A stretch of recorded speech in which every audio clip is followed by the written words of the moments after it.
Okay, so what we have here is a 1984 47X RD500 stripped, just been rebuilt, and what I'm hopefully going to try and show you is how to do the balancer shaft mod.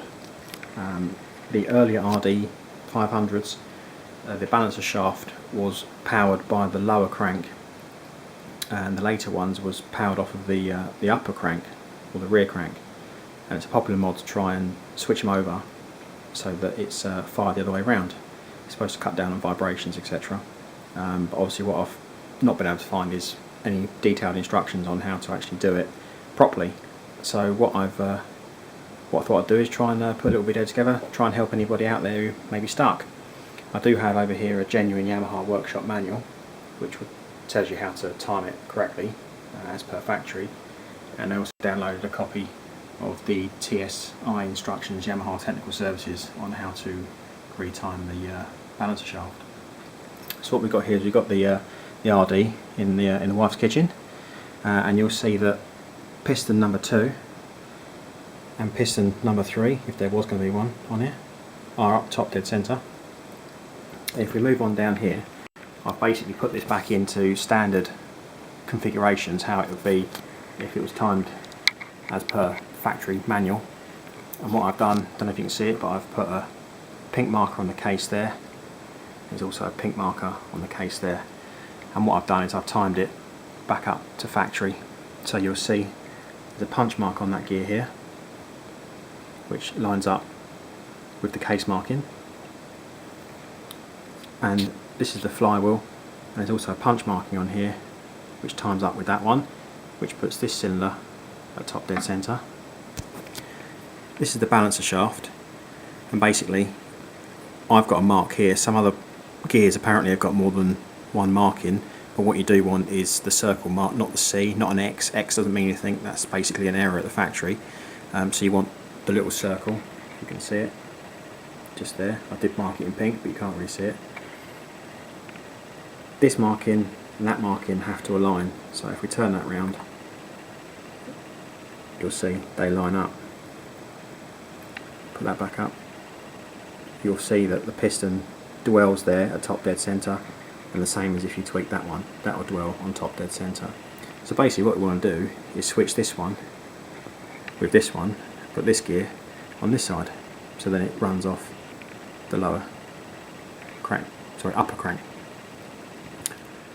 It says in the instructions that you need to put a marking on this flywheel, and all it says is 3 to 5 mil. It wasn't particularly clear on exactly where it needs to be, and obviously this can alter your timing if you don't get it quite right.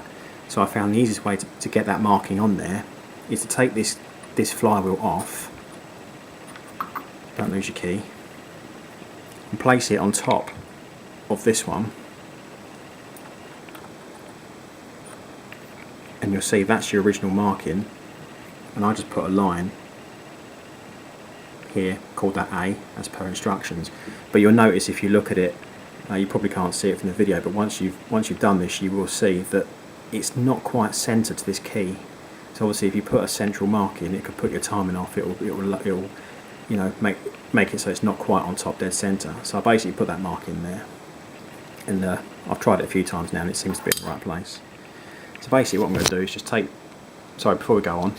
The manual does say about putting some extra markings on, and so the pink, your original marking of the pink is your factory, and it says to put a mark on the 13th tooth. So obviously you just count round 13 teeth and put a mark in, which I did here. And it says call it B, so I've just put 13 and a B. You can't really see it very well.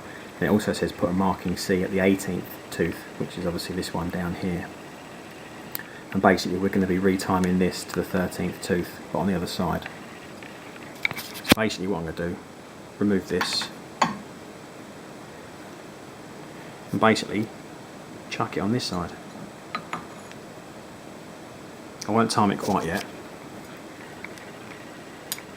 And then chuck this back on this side, lining your keyway up. Popping your key back in. So you'll see that if you've got the barrels on, the pistons won't really move. So you should find that when you've put this back on, it will be pretty much in the right position. You'll find that it will still dwell this time on the A point rather than the original pink marking down here. So what you need to do on this side is that original pink marking, as you see this will spin quite freely, that original pink marking needs to align with that marking that you made for the 13th tooth on this gear. Obviously not the original pink one that's down here. So you take your 13th tooth, bring your gear round, and it will fit snug straight in there, and you'll see that the two mesh, you know, they'll be exact. And your new timing mark is now that 18th tooth that we marked earlier on. So you'll see, you can't really see what it says, but that is basically the 18th tooth. So now you'll find that if you rotate this one round and align that 18th tooth with the pink marking, you'll find that this piston, which would be piston number 3 according to the manual, you'll find is on that, put it center, is on that top dead center dwell point, which is what you want, because you want this one and this one to be on top dead center at the same time. If you have this one and this one at top dead center, you've got your timing markings 180 degrees out. If you did put it all back together with that, it would shake like a bag of spanners. Obviously that's not what you're trying to accomplish. This engine at the moment hasn't got a gearbox in it, and I have been able to turn it around and look up inside and actually see the balancer shaft, and in all fairness it's not moved from what it was from standard, so it doesn't seem to make, apart from basically timing it as per factory and running the balancer shaft off of the upper crankshaft, it doesn't seem to make any difference to the position of the actual balancer shaft itself. It still seems to run completely in sync with the cranks and the pistons as per factory. So I'm hoping this has helped anybody out to try and sort out any confusion there may be with the balancer shaft mod.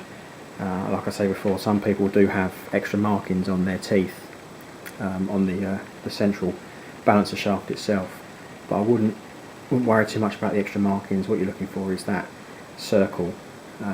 If I try and zoom in a little bit further, you might just be able to see it's not actually a punch mark. It's not a felt tip pen mark either. It looks like a circle has been crudely drawn with a laser of some description.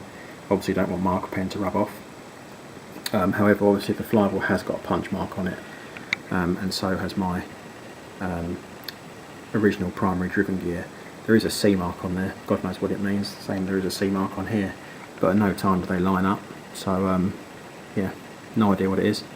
But at the moment, as you can see, that is replacing this, so it's timed exactly as per the original factory, but it's running off the upper crank, so hopefully that will have some anti-vibration properties in it.